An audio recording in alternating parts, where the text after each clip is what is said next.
आप देख रहे हैं इंडिया टीवी। आपके साथ मैं हूं मीनाक्षी जोशी।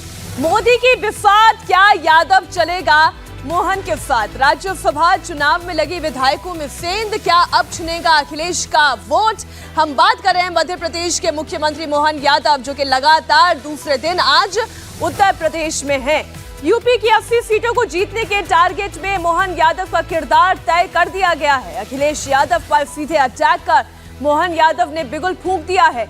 उत्तर प्रदेश में 10% यादव वोटर्स इस वक्त बीजेपी के टारगेट पर हैं और खास तौर पर उन 25 सीटों पर सबकी निगाहें हैं जहां यादव समाज डिसाइडर फैक्टर है।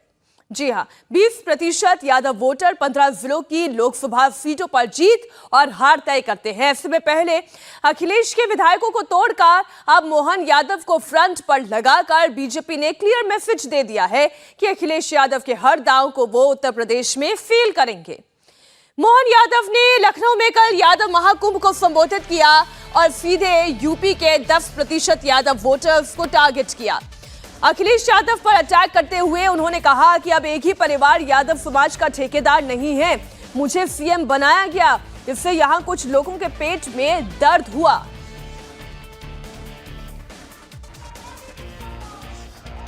जिस बात को लेकर के कई लोगों के पेट दुख रहे हैं, लोग तो इतना ऊंचा सोचते हैं, मैं तो सोचता भी नहीं। मुझे तो नाम लेने में भी कष्ट होता है, अच्छा नहीं लगता है, थोड़ा संकोच करता हूं, क्योंकि हम जिनकी जय जयकार करते भगवान कृष्ण की, उन्होंने राजनीति को अपने घर में नहीं आने दिया। लेकिन लोगों को समझ में नहीं आता, मेरे आने के पहले एक सभा करके जान करते इस सभा को बिगाड़ने का प्रयास कोई करता है, अपने लोगों को सावधान करने का प्रयास करता। अभी तो हमने कुछ किया ही नहीं है, अभी तो अपने लोगों से मिलने आए हैं और निमंत्रण देने आए हैं। मोहन यादव ने कल लखनऊ में यादव महाकुंभ को संबोधित किया। इसमें लिखा था, यादव चला मोहन के साथ। इस पोस्टर के जरिए मोहन यादव ने उत्तर प्रदेश में ताल ठोक दी। परिवारवाद से लेकर सनातन तक हर मुद्दे पर मोहन यादव ने सीधे अखिलेश यादव को चैलेंज किया और कहा कि अब उत्तर प्रदेश में परिवारवाद नहीं चलेगा।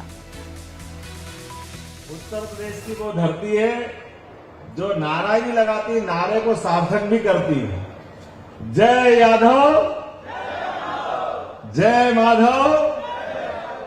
अब ये हमारे नारे में सब कुछ आ जाता है।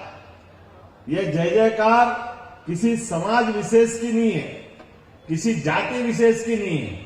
ये समाज में आने वाली आवाज 5000 साल के उस काले कष्ट वाले समय को याद दिलाती है, जब धर्म की हानि हुई, हाहाकार मच रहा था। ऐसे समय पर एक ऐसे बालक का जन्म होने के पहले से घटाएं, काली घटाएं जैसे आज पूरा माहौल अलग ढंग से बता रही थी।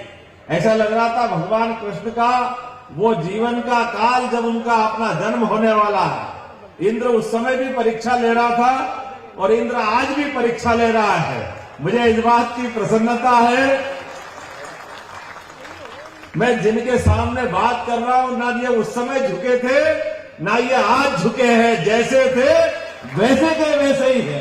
मुझे इस बात की प्रसन्नता है, बदलते दौर में, आज के समय में, लोकतंत्र में, मैं तो इस बात के लिए धन्यवाद देना चाहूंगा आप सबको भी कि मैं जब आया था तो मुझे लग रहा था कि मैं जहां जा रहा हूं वहां ऐसा माना जाता कि समाज का एक ही परिवार ठेकेदार है। मुझे इस बात की प्रसन्नता है, समाज किसी का ठेकेदार वाले को व्यवस्था से अपने आप को बाहर लाता, जिसकी अपनी स्वयं की पहचान है, और यह होना भी चाहिए।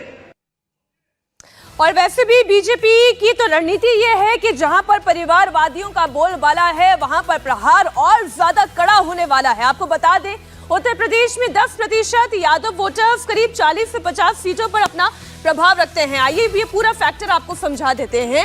उत्तर प्रदेश में 10% ऐसे यादव वोटर्स हैं जो 12 से 15 जिलों में 20% है। यूपी के 15 ऐसे जिले हैं, खासतौर पर पूर्वांचल के इलाके, जहां यादव वोटर्स की संख्या 20% की मेजॉरिटी के साथ निर्णायक रोल अदा करती है।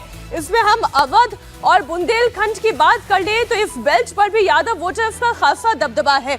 ऐसे में बीजेपी मोहन यादव के जरिए सबसे बड़े टारगेट को अचीव करना चाहती है। मोहन यादव पहले दिन से बीजेपी के तुरुप का इक्का कहे जा रहे हैं। जैसे उनका नाम अनाउंस हुआ था उसके बाद ये कहा गया था कि केवल दो ही यादव नहीं है, यानी कि अखिलेश यादव और लालू यादव ही नहीं है, मोहन यादव भी हैं। यूपी, बिहार, मध्य प्रदेश और हरियाणा, इन चारों स्टेट्स में 159 सीटें लोकसभा में आती हैं। उत्तर प्रदेश में 10% यादव वोटर हैं, तो बिहार में इनकी आबादी 15% की है, जो कि 40 सीटों पर डायरेक्टली अपना प्रभाव छोड़ती हैं। 15 सीटें ऐसी हैं जहां पर यादव वोटर 15% यादव वोटर सभी सीटों पर अपना दबदबा रखते हैं। मध्य प्रदेश की 25 सीटों पर यादव समाज का सीधा असर होता है। मुझे इस बात की प्रसन्नता है, मैं कोई दल विशेष का अभी प्रचार करने की बात नहीं कर रहा हूं, लेकिन इस बात के लिए तो धन्यवाद दूंगा कि मेरे पिताजी कोई मुख्यमंत्री नहीं थे, मेरे पिताजी कोई राजनीति में नहीं थे, मेरे परिवार वाले इन व्यवस्थाओं को जानते भी नहीं है। मैं तो आपने टीवी में देखा भी होगा, उस लाइन में भी नहीं बैठा था। मुझे सीधे सहज बोला, पहली बार तो मैंने भरोसा ही नहीं किया, क्योंकि मैंने अपने मुख्यमंत्री कोई बनता तो बहुत पैसे वाला होना चाहिए, बहुत सारे विधायक का समर्थन होना चाहिए, बहुत सारे प्रकार के परिवार का बैकग्राउंड होना चाहिए। मेरे अपने परिवार में तो ये कुछ नहीं था। मेरे अपने परिवार से कोई दूसरा विधायक नहीं, मेरे परिवार से कोई सांसद नहीं, मेरे परिवार से कोई मंत्री नहीं, मेरे परिवार के इस पहले राजनीतिक क्षेत्र में इस प्रकार की कोई व्यवस्था नहीं, लेकिन उठा करके सीधा मुख्यमंत्री का जवाबदारी दी है। देखिए, बीजेपी के काम करने की रणनीति आप मोहन यादव के उत्तर प्रदेश पहुंचने से समझिए। जब नरेंद्र मोदी बिहार पहुंचते हैं तो वहां पर भी परिवारवाद के ऊपर डायरेक्ट अटैक करते हैं। जब वो उत्तर प्रदेश आते हैं तो यहां भी परिवारवाद के खिलाफ वो बोलते हैं, और वही बात मोहन यादव आगे बढ़ाते हुए नजर आए। दो तरीके के इस वक्त परिवारवाद हमें यादव फैमिली में दिखाई दे रहे हैं, एक बिहार का है और एक उत्तर प्रदेश का है।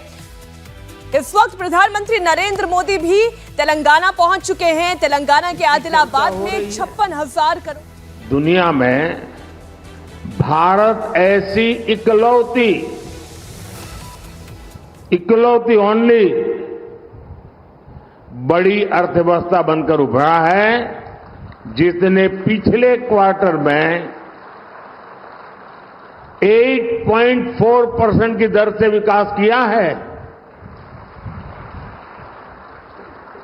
इसी तेजी से हमारा देश दुनिया की तीसरी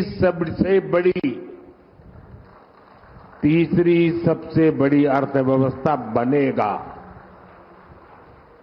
और इसका मतलब होगा तेलंगाना की अर्थव्यवस्था का भी तेजी से विकास।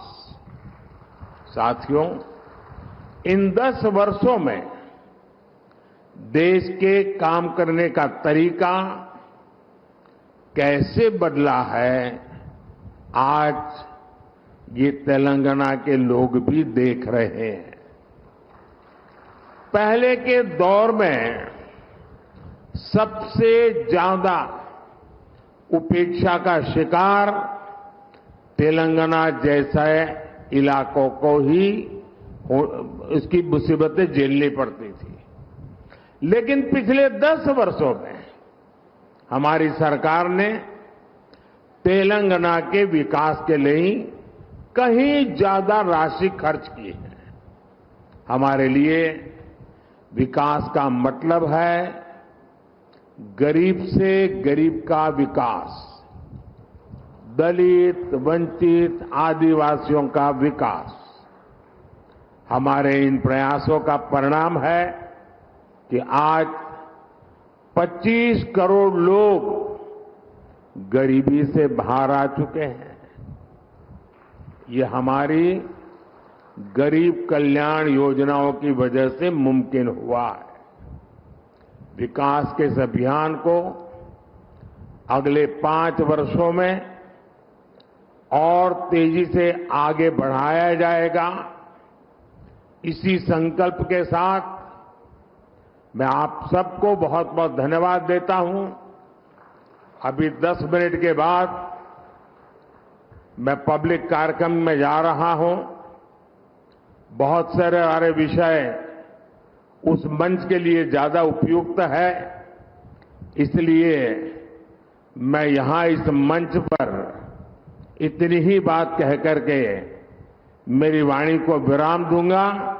10 मिनट के बाद उस खुले मैदान में खुले मन से बहुत कुछ बातें करने का अवसर मिलेगा। मैं फिर एक बार मुख्यमंत्री जी समय निकालकर यहां तक आए, मैं उनका भी आभार व्यक्त करता हूं और हम मिलकर के विकास की यात्रा को आगे बढ़ाए, इस संकल्प को लेकर के चले। बहुत बहुत धन्यवाद।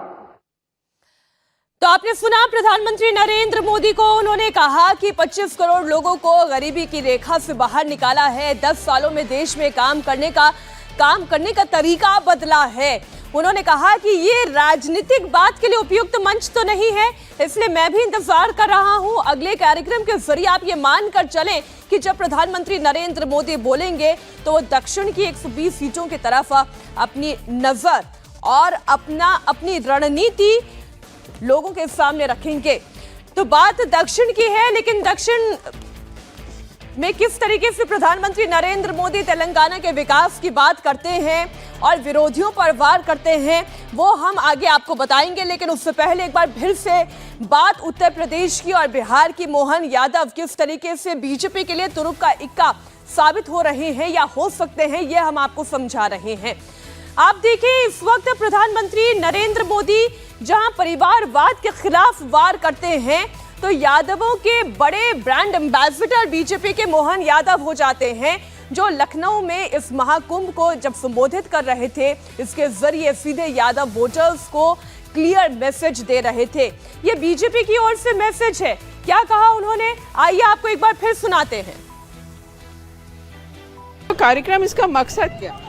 ये यादव समाज का कार्यक्रम था, यादव महाकुंभ के नाम से।